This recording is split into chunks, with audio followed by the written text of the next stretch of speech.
Bonjour à tous. Aujourd'hui, à la Passion des mots, nous recevrons une autrice native de Trois-Rivières, maintenant résidente de Victoriaville depuis 2002. Elle s'adonne à l'écriture pour s'évader. C'est en 2018 qu'elle s'est auto-publiée sur Amazon une première version de Quatre Paradis, un roman qui mélange plusieurs genres de thriller paranormal policier, combinant des scènes osées pour un public averti. Le 15 octobre 2021, les éditions Apothéose publient Ce dont un poison ma vie 1, qui est la réécriture de son premier roman. Cette nouvelle version est un thriller paranormal policier pour un public de 14 ans et plus. Je vous présente sans plus tarder José Doucet. Des livres, de quoi parlent tes livres, puis où est-ce qu'on peut les trouver? Ben, à part sur Amazon. Euh, j'écris des livres en lien avec les phénomènes paranormaux. Moi, c'est un sujet qui me fascine vraiment gros. Quatre Paradis, c'est plus une histoire d'amour entre deux personnes. Oui, il y a des phénomènes paranormaux, ils ramènent plutôt à ça côté rationnel. Il y a toute une explication logique de ce qui se passe autour, puis c'est ça. Vu que c'est une histoire d'amour, ben, j'ai mis beaucoup de scènes 3X très explicites dedans. C'est pour ça qu'il est 18 ans et plus. Et Ce dont un poison ma vie, qui est la réécriture du premier. Lui, il parle vraiment juste des phénomènes paranormaux. Fait qu'on parle d'un don de médiumnité. Enfin, il y a un ami imaginaire. Et sa mère est vraiment découragée, là. Elle aimerait ça qu'il y ait des vrais amis dans la vie. Et ça donne qu'il y a des nouveaux voisins qui arrivent, puis oui, il y a un copain. Il se fait un copain là. Et il pense que les phénomènes paranormaux, c'est derrière lui, parce que son ami imaginaire, dans le fond, il ne le voit plus. Mais rendu adulte, il devient thanatologue. Et thanatologue, tu sais, c'est dans le fond, il a affaire avec beaucoup de gens décédés. Il les prépare pour aller dans le crématorium, puis dans le four crématoire, excusez. Puis eux autres, ils ont de la conversation avec, vraiment. Puis là, il est en train de passer pour un fou. Fait que là, il veut mener une vie normale, puis il y a un cheminement à faire pour faire la part des choses entre c'est-tu un vivant ou c'est un mort à qui que je parle. En gros, c'est ça. Il a aidé beaucoup de sa copine, de sa sœur qui tripe bien raide sur ces histoires qu'il est en train de vivre. Et en gros, c'est ça. Ah, On c'est peut les vraiment retrouver. intéressant. Puis le fait que c'est pas pantoute la même histoire même si c'est la réécriture, c'est pas pantoute la même histoire du livre à l'autre, fait que ça donne vraiment envie des livres, les deux. La seule chose qui peut être semblable, il y a un 20%, je dirais, là, de l'histoire qui est semblable. Je suis allée rechercher les phénomènes paranormaux du premier. Je les ai mis dans le deuxième. Les personnages, j'en ai réduit beaucoup. Si vous n'aimez pas ça, avoir un livre qui a beaucoup de personnages, ben, ça donne un poison ma vie, il y en a beaucoup moins que dans Quatre Paradis. C'est plus facile de se retrouver. Euh, et c'est ça. Parlez de votre parcours, ce qui vous a amené à écrire. Oh! Quand j'étais petite, j'écrivais des petites bandes dessinées sur les Linux. Je me trouvais bien drôle. Euh, mais il a fallu que je mette ça de côté parce que là, j'étais vraiment pas bonne en orthographe, là. Je me le faisais dire par mon grand-père, puis ça m'a comme mis des tristesses, fait que j'ai mis ça de côté.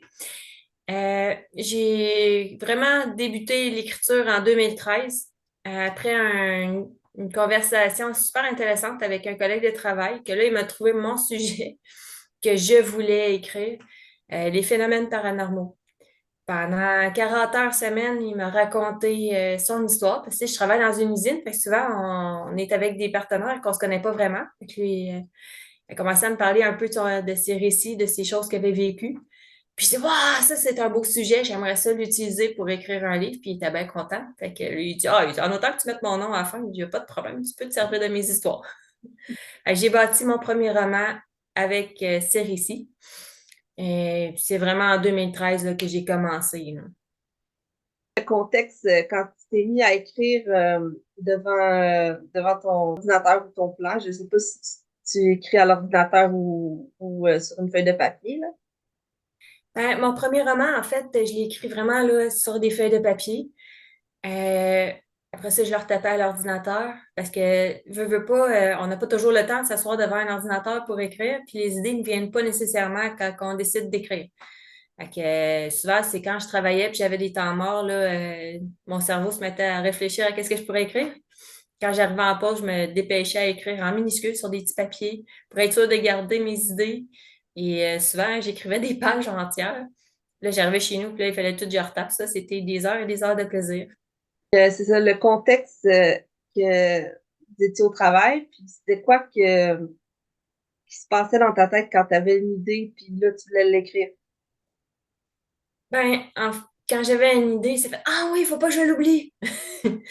Là, j'avais les doigts qui me démangeaient. J'avais comme pas le choix de traîner toujours un petit papier dans mes poches pour garder les grandes lignes, en fait, là, pour venir en mesure que de réécrire un peu plus longuement durant mes pauses.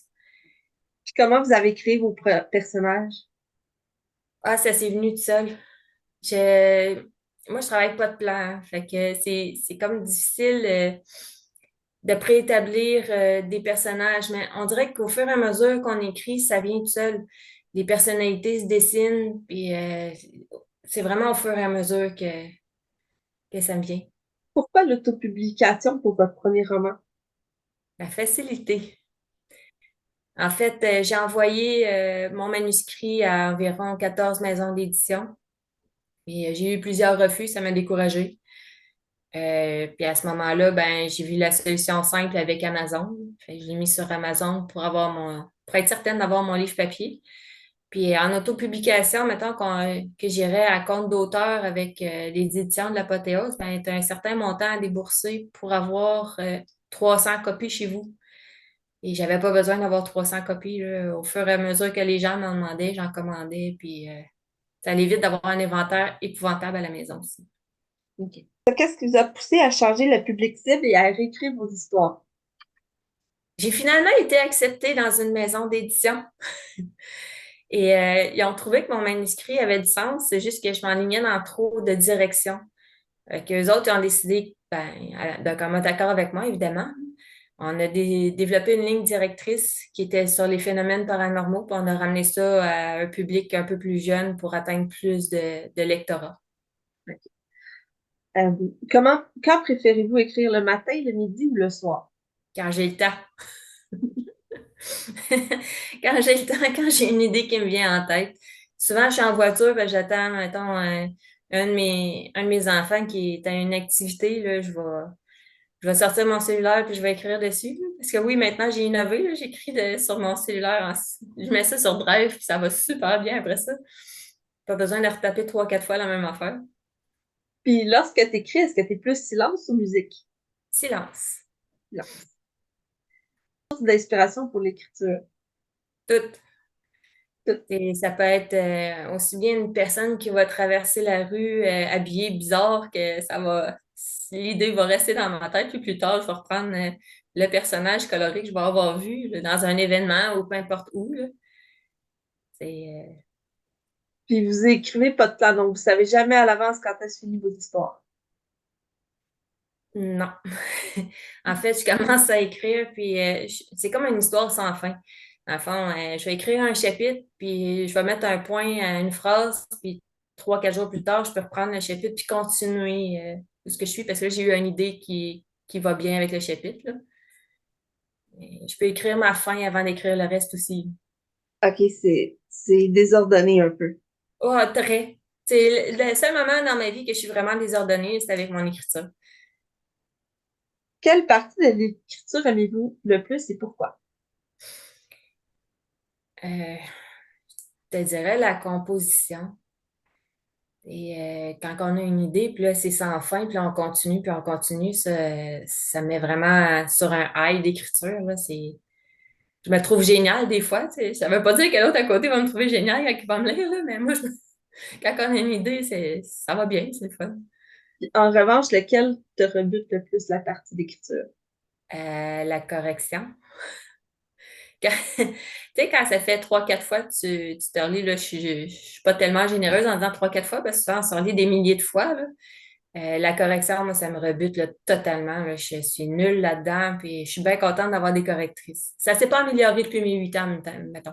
Est-ce qu'à un moment donné, quand tu te relis, l'histoire, tu as l'impression d'être écœuré de la relire ou Ben oui, ça peut arriver. Tu sais, vu qu'on se relit tellement souvent que oui, ça fait en sorte qu'à un moment donné, on est vraiment tanné de se relire, puis on va un peu plus vite qu'on serait supposé, là. Et là, l'histoire veut pas, à un moment donné, on finit par la savoir quasi par cœur. Mhm. Vivez-vous un deuil à la fin de vos histoires? Comment ça se passe, la transition d'un livre à l'autre? Je te dirais que oui, ça m'est arrivé de verser des petites larmes. Euh, ben, je mets les projets de côté dans ce temps-là. Quand je switch à un autre style d'écriture ou je mets du temps entre mes écritures. J'ai une question que c'est comment ça se passe le contact avec les lecteurs quand tu les rencontres? Ben, généralement, ça va bien. C'est sûr que quand je parle aux gens, puis je parle, est-ce que vous aimez les phénomènes paranormaux ou les histoires d'entités, ces trucs-là, je le vois tout de suite dans le visage si je lui fais peur ou pas, là. Euh, eux, dans le fond, c'est avec leur réaction que je vais voir si entreprends une conversation ou si on passe droite, là. Il y en a qui sont vraiment dégoûtés, là, de la minute que je parle de phénomènes paranormaux, ils sont là, non. Puis ils passent à un autre appel. Et on peut les retrouver sur Amazon, comme on disait tantôt, puis via moi dans plusieurs événements. Anciennement, j'étais dans les librairies parce que le second, j'étais avec les éditions de l'Apothéose, puis eux autres m'ont ouvert les portes avec les librairies, mais j'ai mis un terme à mon contrat cette année avec eux autres pour m'en aller directement sur Amazon. Ok. Quel est votre auteur de livre préféré? Je te dirais Nicolas Spark. C'est un auteur américain qui écrit des livres à l'eau de rose. Ça, c'est quand j'ai pas envie de me casser la tête, là. Je vais prendre un petit livre sympathique comme ça que je vais lire. Quel auteur vous a donné le goût de lire et l'envie d'écrire? J'en ai pas. Ben, étant jeune, j'aurais pu dire Mary Higgins Clark, mais maintenant, je lis plus assez pour ça. Je veux pas avoir l'influence de mes lectures, donc j'ai mis vraiment ça de côté, là, à moins de lire une biographie, là. Mais sinon, tout est de côté, point de vue lecture. Quel conseil donneriez-vous à quelqu'un qui désire se lancer dans le métier? Foncez. C'est sûr qu'on doute toujours de nous autres, on va toujours douter de nos écrits.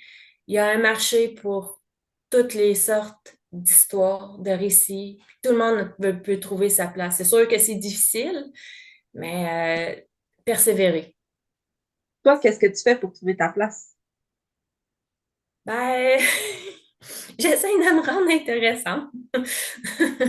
J'essaie de faire des posts que j'ai de l'air sympathique. Finalement, on se fait reconnaître. Je ne sais pas si à l'écran on voit bien, mais j'ai mis mon t-shirt d'auteur inconnu. Ta, ta, ta, ta. Oh! Maintenant, dans les événements, on est cinq filles ensemble qu'on porte ce mot t-shirt-là. Et on commence à se faire reconnaître. Des fois, le monde trouve ça vraiment drôle. Ils sont, c'est quoi qu'ils font, eux autres? On se fait des séances photos entre nous autres, on se trouve vraiment drôle. C'est drôle, c'est vraiment le fun. C'est des petits trucs que vous avez trouvés pour vous démarquer. On essaye, dans ce milieu-là, on n'a pas le choix. Il y en a qui vont se mettre des chapeaux spéciaux, il y en a qui vont s'habiller très colorés pour se faire remarquer. Nous, c'est notre t-shirt d'auteur inconnu, mais dans le dos, on ne le voit pas, mais c'est écrit auteur en voie d'être connu. OK? Wow. Quels sont vos projets pour le futur? En fait, j'ai deux livres en voie d'écriture que ça risque de prendre beaucoup de temps avant qu'ils soient terminés parce que je ne suis pas tellement assidue sur l'écriture, dont la suite de Ce dont un poison ma vie et le troisième de ce volet-là que j'avais commencé avant le deuxième. C'est pour ça que j'en ai déjà deux en production. J'ai une nouvelle horrifique très sombre qui est en cours d'écriture aussi pour un recueil. Et ben là, je vais vous le dire en primeur, le 24 janvier qui s'en vient, on sort un recueil de nouvelles horrifiques, cinq filles de auteurs inconnus ensemble. On a écrit deux nouvelles chacune. Ça va s'appeler La Cantine. Et c'est ça. C'est mes projets. Wow. Donc, ça va conclure notre entrevue pour aujourd'hui. C'était José Doucet et Valérie Roy à la Passion des mots.